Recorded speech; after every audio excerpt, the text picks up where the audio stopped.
Hello guys, welcome two plus minus. मैं दीपक एक बार फिर से स्वागत करता हूँ आपके अपने चैनल प्लस माइनस पे। तो पिछली क्लास में हमने बात की थी कोड्स के बारे में। कोड्स में हमने पढ़ा था बीसीडी कोड, एक्सेस 3 कोड वगैरह, कन्वर्जन देखी थी बीसीडी टू एक्सेस, और ये एक्सेस 3 कोड, इन सारी चीज़ों के बारे में पढ़ा था। हमारा उसमें से एक हैमिंग कोड बच गया था। हैमिंग कोड बच गया था, तो आज हम हैमिंग कोड के बारे में बात करेंगे। और कल की क्लास में हम बात करेंगे गेट्स के बारे में। और फिर हमारा गेट्स के बाद हम देखेंगे कार्नोमैप वगैरह, रिड्यूसिंग ऑफ कार्नोमैप सो पोस्ट के बारे में हम बात करेंगे, और फिर हम आगे चलेंगे। ठीक है, तो चलते हैं हम आज की अपनी पहली स्लाइड की तरफ। हैमिंग कोड्स के बारे में, तो ये हमें हैमिंग कोड दिया था आर डब्ल्यू हैमिंग ने हमें हैमिंग कोड दिया था। और आपसे एक हैमिंग कोड में एक ऐसा क्वेश्चन पूछा जा सकता है कि आपसे ये बोल दें कि क्या नाम है कि एरर डिटेक्शन और करेक्शन के लिए कौन सा कोड हम यूज करते हैं। आपको दे देंगे एक्सेस 3 कोड, आपको दे देंगे मतलब अलग अलग कोड दे देंगे, और उसमें से आपको सेलेक्ट करना है कि एरर डिटेक्शन और करेक्शन के लिए आपको हैमिंग कोड की जरूरत पड़ती है। तो हाँ, it is use to detect and correct error. ठीक है, हैमिंग कोड के लिए हमें सेंड करते हैं डाटा पैरिटी बिट्स के साथ में। ठीक है, हैमिंग कोड में भी send data along with parity bits. ठीक है, और इसको हम कैसे रिप्रेजेंट करते हैं, इसको हम एन के कोड की तरह रिप्रेजेंट करते हैं। एन के कोड ऐसे रिप्रेजेंट करते हैं वेयर एन एन जो है वो हो गया हमारा total number of bits. N जो हो गया वो हमारा टोटल नंबर ऑफ बिट्स, और के यहाँ पे हो गए हमारे मैसेज बिट्स। अब एन के अंदर क्या क्या आएगी, एन अगर एन निकालना है तो हमारे को निकालना पड़ता है पी प्लस के। पी यहाँ पे क्या है, पैरिटी बिट्स। पी यहाँ पे हमारी पैरिटी बिट्स है, और के हमारी क्या थी, मैसेज बिट्स। अगर इनमें से कोई भी दो चीज दे रखी हैं और आपको तीसरी निकालनी है, वो आप आराम से निकाल दोगे। और पैरिटी बिट्स निकालनी हो, पी निकालना हो, तो उसके लिए आपको क्या करना पड़ेगा, एन माइनस की आपसे पैरिटी बिट्स निकल जाएंगी। और पैरिटी बिट्स की कुछ कंडीशन होती है जो आपको सेटिस्फाई करनी पड़ती है। वो कंडीशन क्या होती है, two raise to power p is greater than equal to, two raise to power p is greater than equal to p plus k plus one. Sorry, two raise to power p is greater than equal to p plus k plus one. ये आपको condition satisfy करनी पड़ती है parity bits को identify करने के लिए। तो चलते हैं अपनी अगली स्लाइड की तरफ। अगर आपको इसके साथ एक क्वेश्चन दे रखा है, अगर k इज इक्वल टू 4 दे रखा है, यानी कि k मैसेज बिट दे रखी है, और पैरिटी बिट्स आपको निकालनी है, या फिर टोटल नंबर ऑफ बिट्स निकालनी है कितनी है, इसके साथ साथ आपको टोटल नंबर ऑफ बिट्स निकालनी है कितनी है, तो उसके बारे में आपको क्या कैसे करेंगे हम वो देखते हैं। अब हमारे को के की वैल्यू हमारे को क्या दे रखी है, 4 दे रखी है। के की वैल्यू 4 दे रखी है, तो हम मैंने आपको बताया था कि पैरिटी बिट्स निकालने के लिए हमारे को एक कंडीशन सेटिस्फाई करनी पड़ती है। नंबर ऑफ पैरिटी बिट्स निकालने के लिए आपको एक कंडीशन सेटिस्फाई करनी पड़ती है। पहले तो हम इसकी, आप इसने टोटल नंबर ऑफ बिट्स पूछा, तो टोटल नंबर ऑफ बिट्स निकालने के लिए तो आपको पता ही है क्या होती है, n is equal to p plus k. अब पी प्लस के हम जब ही कर पाएंगे जब हमारे को पैरिटी बिट्स पता होंगे कि कितनी पैरिटी बिट्स जा सकती हैं। तो उस कंडीशन क्या है, वो condition two raise to power p is greater than equal to p plus k plus one. ठीक है, ये हमारे को कंडीशन सेटिस्फाई करनी पड़ती है। अब यहाँ पे के की वैल्यू 4 है, तो इसको हम ऐसे लिख सकते हैं, two raise to power p is greater than equal to p plus 4 plus one, यानी कि ये हमारी वैल्यू आ गई, two raise to power p is greater than equal to p plus 5। अब इसको हमें सेटिस्फाई करना है। अब इसको हम कैसे सेटिस्फाई करेंगे, हम इस पे हिट एंड ट्रायल मेथड लगाएंगे। हिट एंड ट्रायल मेथड लगाएंगे, हिट एंड ट्रायल मेथड बोले तो हम पहले p की वैल्यू, लेट p की वैल्यू हमने कर दी 1, तो two raise to power 1 is greater than equal to 1 plus 5 यानी कि 6। क्या ये करेक्ट है, नहीं है भैया।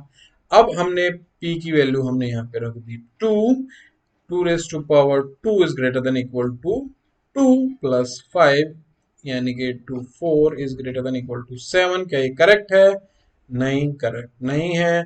अब हमने p की वैल्यू 3 रख दी, तो 2 raise to power 3 is greater than equal to 3 plus 5, यानी कि 8 is greater than equal to 8। जी हाँ, 8 is greater than equal to 8, 8 equal है 8 के, तो ये हमारा सेटिस्फाई हो गई। तो नंबर ऑफ पैरिटी बिट्स हमने आइडेंटिफाई कर लिए, कितनी हमारी वैल्यू आई है, 3 आई है। अब आपको टोटल नंबर ऑफ बिट्स निकालने हैं, नंबर ऑफ पैरिटी बिट्स पता चल गए तो उसमें हम आराम से पता ही कर सकते हैं। टोटल नंबर ऑफ बिट्स निकालने हैं, टोटल नंबर ऑफ बिट्स कितने हो गए। अब हमारे को पता है क्या क्या पता है, के की वैल्यू पता है भैया, के की वैल्यू हमारी 4 थी, पी की वैल्यू पता है हमारी क्या है 3 थी। तो नंबर ऑफ पैरिटी बिट्स निकालनी है तो उसके लिए हमारे को क्या करना पड़ता है, एन की वैल्यू पी प्लस के, यानी कि 4 प्लस 3 इज इक्वल टू 7। तो इसको हम ऐसे भी लिख सकते हैं, ये 7 कोमा 4 हेमिंग कोड है, इसको हम ऐसे भी लिख सकते हैं, 7,4 कोड हेमिंग कोड है। ठीक है, 7,4 हेमिंग कोड है। ठीक है, चलते हैं अपनी अगली स्लाइड की तरफ। होप सो आपको ये सारी चीजें समझ में आ गई होंगी, जो मैं बताना चाह रहा हूं, जो मैंने आपको बताया है, ये आपको आराम से समझ में आ गया। अगर नहीं समझ में आया, अगर कहीं पे भी कुछ प्रॉब्लम लग रही है, तो आप मेरे से कभी भी पूछ सकते हैं। टेलीग्राम पे मैं आपके साथ जुड़ा हुआ हूँ, आप मेरे से वहां पे मैसेज कर सकते हैं, मैं वहां पे आपको रिप्लाई करता हूँ। ठीक है, चलते हैं अपनी अगली स्लाइड की तरफ। तो अब बात करते हैं कि हेमिंग कोड को जनरेट कैसे करते किया जाता है, जनरेशन ऑफ हेमिंग कोड कैसे होता है। उसके लिए थोड़ा सा हटके चीज है, थोड़ा सा हटके चीज है, वो देखते हैं कि उसको हम हेमिंग कोड में रिप्रेजेंट कैसे करते हैं। अब हमारे को एक 5 बिट डेटा दे रखा है, 5 बिट डेटा दे रखा है, ओके 5 बिट डेटा दे रखा है हमारे को। ये 01101 हमारे को 5 बिट डेटा दे रखा है, और ये हमारा क्या हो गया, ये हमारा हो गया मैसेज। अब ये मैसेज बिट हो गया, अब इसको हेमिंग कोड में रिप्रेजेंट करना है। 01101 यानी कि के की वैल्यू हमारे को दे रखी है, के की वैल्यू दे रखी, के की वैल्यू हमारी कितनी है, हम इसको काउंट कर लेंगे 1 2 3 4 5, यानी कि के की वैल्यू हमारे को 5 दे रखी है। हमें पी निकालना है यहां से। पी कैसे निकालेंगे, पी की वैल्यू आपको पता ही है कैसे निकालते हैं हम पी की वैल्यू हम निकाल देंगे 2p is greater than equal to p plus k plus 1 से हम निकाल देंगे। वो कैसे निकालेंगे, अब 2 raise to power p greater than equal to p, k की वैल्यू हमारे को 5 दे रखी है, 5 प्लस 1, यानी कि ये हमारा हो गया 2 raise to power p is greater than equal to p plus 6। अब इस पे हमारे को कुछ नहीं करना, हिट एंड ट्रायल करना है, जहां पे हमारी कंडीशन सेटिस्फाई हो जाएगी वहीं पे हम रुक जाएंगे। ठीक है भैया, अब रुक जाएंगे तो भैया हमने किया, p की वैल्यू 1 रखी, 2 रेज टू पावर 1 7 नहीं हुआ भैया, 2 raise to power 2 greater than equal to 2 plus 6, 4 is greater than equal to 8 नहीं, 2 raise to power 3 greater than equal to 3 plus 6, तो ये हो गया 9। क्या 8 is greater than equal to 9 है, नहीं है भाई। अब हमने फाइनली p की वैल्यू रख दी 4 greater than equal to 4 plus 6, यानी 2 to the 4 to the 8 to the 16 greater than equal to 10। क्या कंडीशन सेटिस्फाई हो रखी है, 16 ग्रेटर देन है 10 से, बिल्कुल है भैया, 16 10 से ग्रेटर है, तो हमारी p की वैल्यू हमने यहां से निकाल दी 4, पैरिटी बिट्स की वैल्यू हमने यहां से निकाल दी 4, तो हमारी यहां से p की वैल्यू आ गई, यहाँ पे p की। अब n की वैल्यू निकालनी है, तो n की वैल्यू निकालने के लिए भी हमें एक काम करना पड़ेगा। n की वैल्यू निकालने के लिए हमें क्या करना पड़ेगा, p प्लस k करना पड़ेगा। तो हमारे पास आ गए, कितने हो गए, p की वैल्यू हमारे पास 4 थी, k की वैल्यू हमारे पास 5 थी, तो टोटल नंबर ऑफ बिट्स कितने हो गए हमारे, 9 हो गए। नंबर ऑफ बिट्स कितने हो गए हमारे, number of bits, total number of bits, यानी कि आप 9 से ऊपर तो जा ही नहीं सकते, आपके पास 9 बिट्स रहेंगे। ठीक है, टोटल नंबर ऑफ बिट्स 9 हो गए। तो आपका जो हैमिंग कोड, इसको हम कैसे लिख सकते हैं, इसको हम ऐसे लिख सकते हैं, ये हमारा कैसे n के रिप्रेजेंट करते थे, तो हम इसको 9 और 5 हैमिंग कोड लिख सकते हैं, ये 9 5 हेमिंग कोड हमारा हो गया। अब जो है, मैं अगली स्लाइड पे चलता हूं। अब हमें पोजीशन पता करनी कि भैया चलो ठीक है, आपको पोजीशन पता करनी है, आपको ये पता चल गया कि आपके पास टोटल नंबर ऑफ बिट्स कितनी है, तो इस हिसाब से मैं आपको एक चीज कर देता हूँ। ठीक है, एक मैं आपको एक, एक टेबल के फॉर्म में देखते हैं। ठीक है, टेबल नहीं बोल सकते उसको,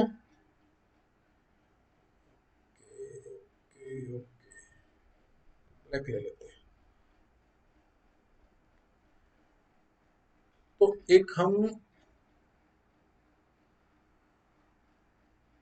ले लेते हैं, ठीक है, एक स्टैक ले लेते हैं। उसमें आपको पता चल गया कि हमारे पास 9 टोटल नंबर ऑफ बिट्स हैं, तो हम 9 उसमें बिट्स के लिए स्पेस बना देंगे। 1, ये हो गया 2, ये हो गया 3, ये हो गया 4, ये हो गया 5, ये हो गया 6, ये हो गया 7, ये हो गया 8, ये हो गया हमारा टोटल नंबर ऑफ बिट्स हमारे पास 9 है, तो हमने 9 उसमें बॉक्सेस बना लिए। ठीक है, बिट्स हर एक बिट्स के लिए बॉक्सेस बना लिए। अब बॉक्स बना लिए, ठीक है भैया, आपने बॉक्स बना लिए, बहुत अच्छा आपने काम कर दिया। अब हमारे को क्या करना है वो चीज देखिए। अब हमारे को पोजीशन फाइंड करनी है, पैरिटी बिट्स की पोजीशन फाइंड करनी है, पैरिटी बिट्स की पोजीशन फाइंड करनी है। अब पोजीशन फाइंड करने के लिए आपको क्या करना पड़ेगा, सिंपल एक ही है, 2 में हम वैल्यू पुट करते चले जाएंगे, जीरो से लेकर, अब 2 की पहली वैल्यू 0 यानी कि 1, तो ये जो P1 की वैल्यू होगी। अब 2 सॉरी 2 1 इज इक्वल टू 2, यानी कि ये हमारी P2 की वैल्यू होगी। 2 3 यानी कि 8, ये हमारी होगी P8 की वैल्यू। ये 8 मैं सिर्फ इसलिए लिख रहा हूं ताकि हमारे को याद रहे कि कहां तक हमें वैल्यू रखनी है। ठीक है, ओके, एक मैं बीच में मिस कर गया, 1 2 में मिस कर गया, सॉरी। तो एक हम एक इधर एक और वैल्यू लिख देंगे, 2 यानी कि 4, ये हमारी हो गई P4। ये सिर्फ इसलिए लिख रहा हूँ कि ऊपर 4 है ताकि कंफ्यूजन ना हो कि हमने कुछ अलग किया है या गलत तो नहीं किया। ठीक है, सिर्फ मैं इसलिए लिख रहा हूँ। और आप अगर P1 P2 P3 P4 लिखना चाहते हो तो आप वो भी लिख सकते हो, कोई दिक्कत नहीं है उसमें। तो हमारी पोजीशन जो पैरिटी बिट्स की हमारे को पता चल गया, एक तो हमारी P1, फिर P2 पे होगी, फिर फोर्थ पोजीशन पे होगी, और हमारे 8th पोजीशन पे होगी। हमारे को पोजीशन पता चल गई। अब जो हमारे को जो मैसेज बिट थी, जो मैसेज बिट थी वो हमारी क्या थी, 0 1 1 0 1, 0 1 1 0 1। अब आप बोलोगे कि आपने 2 4 क्यों नहीं किया, 2 4 16 होता है भैया। क्या आपको 16 दिख रहा है, 9 तो हमारे पास टोटल नंबर ऑफ बिट्स हैं, तो 16 पे आप कहां पे वैल्यू पुट करोगे। इसलिए मैंने इसको 2 4 नहीं किया, क्योंकि हमारे पास टोटल नंबर ऑफ बिट्स हमारे को पता है 9 है, 9 से ऊपर हम जा ही नहीं सकते, इसलिए मैंने इसमें वैल्यू पुट नहीं करी 64 की। ठीक है, आपको बात समझ में आ गई होगी, बहुत अच्छा, आपको बात समझ में आ गई। अब जो बाकी जो बच गया वो हमारी क्या है, मैसेज बिट की पोजीशन है, वो हमारी क्या है, मैसेज बिट की पोजीशन है। अब उसको मैं डी से रिप्रेजेंट कर रहा हूं, तो सीधा सीधा भैया यहाँ पे D9 D7 D6 D5, अभी इसके साथ में क्या है, 0 1 1 0, ये हमारे मैसेज बिट की वैल्यू होगी। ठीक है, अब हमें अब हमें P1 का पता करना है कि भैया P1 पे हमारे साथ कैसे, उस पे मतलब P1 की वैल्यू क्या होगी। हमें P1 की पैरिटी बिट की वैल्यू आइडेंटिफाई करनी है। पहले हमने पोजीशन पता करी कि भैया किस किस पोजीशन पे पैरिटी बिट रखी जाएंगी। अब हमें पैरिटी बिट की वैल्यू आइडेंटिफाई करनी है, तो पैरिटी बिट की वैल्यू आइडेंटिफाई करने के लिए, उसके लिए हमें क्या करना पड़ेगा वो देख लेते हैं एक बार। उसके लिए जैसे कि हमने स्टेप बाय स्टेप चलते हैं। तो हमें P1 का पता है कि भैया हमारे पास P1 है, तो P1 के लिए हमें check one bit and skip one bit, ये हमें है। तो चेक वन बिट हमने किया, हमने P1 की वैल्यू निकालनी है, तो P1 को चेक किया, स्किप किया P2 को, फिर D3 आ गया, फिर P4 को स्किप किया, फिर D5 आ गया, फिर D6 को स्किप किया, फिर D7 आ गया, फिर P8 को स्किप किया, और फिर D9 आ गया। तो हमारे पास P1 के लिए क्या क्या आ गया, D3 D5 D7 D9, और इसके बीच में हमें एक्सोर ऑपरेशन करना है, एक्सोरिंग करनी है, हमें एक्सोर ऑपरेशन करना है। अब वो देखिए D3 पे हमारे क्या है, D3 पे हमारा क्या है, ये हमारा 0 1 1, इधर नहीं आएगा, ये इधर आएगा, सॉरी, 0 1 1 और 0 1।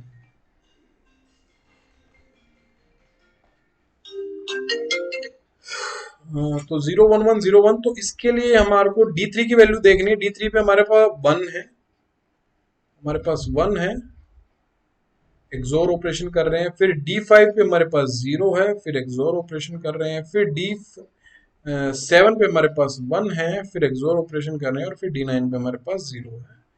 तो एक्सोर करेंगे तो 1 दो 1 है, तो एक्सोर में वो हमारा क्या हो जाएगा, 0 हो जाएगा। ऐसे ही P2 के लिए हम करेंगे, तो P2 के लिए हम करेंगे check two bit and skip to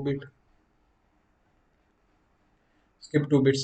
तो हमने चेक टू बिट P2 कर लिया, हमने चेक टू बिट करने हैं भैया, 2 बिट देखे, 2 बिट को स्किप किया, 2 बिट देखे, 2 बिट को स्किप किया। ठीक है, check two bits and skip two bits, check two bits और स्किप टू बिट्स। P2 के लिए हमें देखना है, तो चेक टू बिट हमने किया, तो यानी कि इस पे हमने, और स्किप टू बिट, P2 की हम देख रहे हैं तो D3 आ गया, और फिर से हम चेक कर रहे हैं, ये हमें 2 बिट स्किप करनी है, ये हमें स्किप करनी है। फिर अब हमें ये 2 बिट चेक करनी है, D6 और D7 हम लिख लेंगे, फिर हमें 2 बिट स्किप करनी है, फिर ऐसे ही जहां तक है ऐसे ही चेक टू बिट और स्किप टू बिट। अब इसमें भी एक्सोर ऑपरेशन लगाएंगे, तो D3 D6 और D7, D3 की हमारी वैल्यू थी 0, सॉरी D3 की वैल्यू हमारे पास 1 है, एक्सोर ऑपरेशन करेंगे, D6 की वैल्यू हमारे पास 1 है, एक्सोर ऑपरेशन करेंगे, D7 की वैल्यू हमारे पास 1 है, एक्सोर ऑपरेशन कर दिया तो हमारे पास वैल्यू क्या आ गई, एक्सोर 1। ठीक है, ऐसे P4 की वैल्यू, पैरिटी 4 जो है उसकी वैल्यू करेंगे check 4 bits and skip 4 bits. कुछ भी आ जाए, जितनी जोन सी पोजीशन पे है ना, जिस पोजीशन के लिए हम निकाल रहे हैं उसी का। अब चेक 16, अगर P16 आ गया तो check 16 bits and skip 16 bits, check 16 bits and skip 16 bits. ऐसे ही 10 के लिए आ गया, 10 तो होएगा ही नहीं, 2 4 8 16 32 के लिए आ गया तो check 32 bits and skip 32 bits. ऐसे ही हम करते चले जाएंगे। तो P4 के लिए आ गया, तो वही हम check 4 bits and skip 4 bits करेंगे। तो P4 के लिए हमने चेक 4 बिट्स और स्किप 4 बिट्स करेंगे, तो 4 बिट हमारे पास क्या कौन कौन सी आ गई, ये 4 बिट्स हो गई भैया, D7 D6 और D5, यानी D5 D6 D7। अच्छा ये मैंने कर रखा है, D5 D6 और D7। तो D5 की वैल्यू हमारे पास क्या थी, 0 थी, एक्सोर किया 1, एक्सोर किया हमने, D6 की वैल्यू हमारे पास 1 थी, और D7 की वैल्यू हमारे पास 1 थी, उसको भी एक्सोर किया तो वो हमारी वैल्यू 0 आ गई। ठीक है, अब P8 की value, check 8 bit and skip 8 bit, simple सी बात करी। अब चेक 8 बिट, इसमें तो D9 से ज्यादा है ही नहीं, तो D9 हमारे पास 1 आ गया, तो D9 की वैल्यू हमारे पास 0 है, तो ये हमारे पास 0। तो अब हमारे पास वैल्यू आ गई पैरिटी बिट्स की। अब इसमें हम सीधे सीधे वैल्यू रखते चले जाएंगे, तो P8 की वैल्यू हमारे पास, पैरिटी बिट्स की वैल्यू, मैं यहाँ पे एक बार पॉइंटर चेंज कर देता हूँ, इंक का कलर चेंज कर देता हूँ। तो हमारे पास P8 की वैल्यू हमारे पास क्या है भाई, 0, 0। अब हमारे पास P4 की वैल्यू क्या है भाई, हमारे पास P4 की वैल्यू हमारे पास 0 है, तो हमने लिख दिया 0। अब P2 की वैल्यू हमारे पास क्या है, 1 है, तो हमने लिख दिया 1, और P1 की वैल्यू हमारे पास क्या है, 0, तो हमने लिख दिया 0। अब जो हमारे पास हेमिंग कोड निकल के आएगा, सॉरी, हेमिंग कोड निकल के आएगा, वो हमारे पास क्या आएगा, 0 0 1 1 0 0 1 1 0 0 1 1 0। ये हमारा फाइनल हेमिंग कोड, हमारा फाइनल हेमिंग कोड हो गया। अच्छा, हेमिंग कोड में आपसे एक और चीज पूछ सकते हैं कि एरर करेक्शन और एरर डिटेक्शन के लिए आपका कौन सी कोड यूज होती है, एक्सेस 3 यूज होती है, बीसीडी कोड यूज होती है, हेमिंग कोड यूज होती है, इनमें से कोई भी यूज नहीं होता। तो उसका आंसर एरर करेक्शन और डिटेक्शन के लिए आपका आंसर होगा हेमिंग कोड। ये थ्योरेटिकल क्वेश्चन पेपर में पूछा जाता है, एचटेट में ये पूछा गया है। तो आप इस बात का ध्यान रखिए कि एरर करेक्शन और डिटेक्शन के लिए हम हेमिंग कोड यूज करते हैं। अगर आपको उसके ऊपर एक न्यूमेरिकल चाहिए तो प्लीज इस वीडियो के कमेंट में मुझे लिख दीजिए कि सर मुझे एरर कोड, एरर डिटेक्शन और करेक्शन के लिए भी एक न्यूमेरिकल चाहिए, तो मैं वो भी आपके लिए ले आऊंगा। आज की क्लास में इतना ही रखते हैं भैया, फिर मिलेंगे अगली क्लास में। अब अगली क्लास का टॉपिक क्या होगा, हमारा गेट होगा।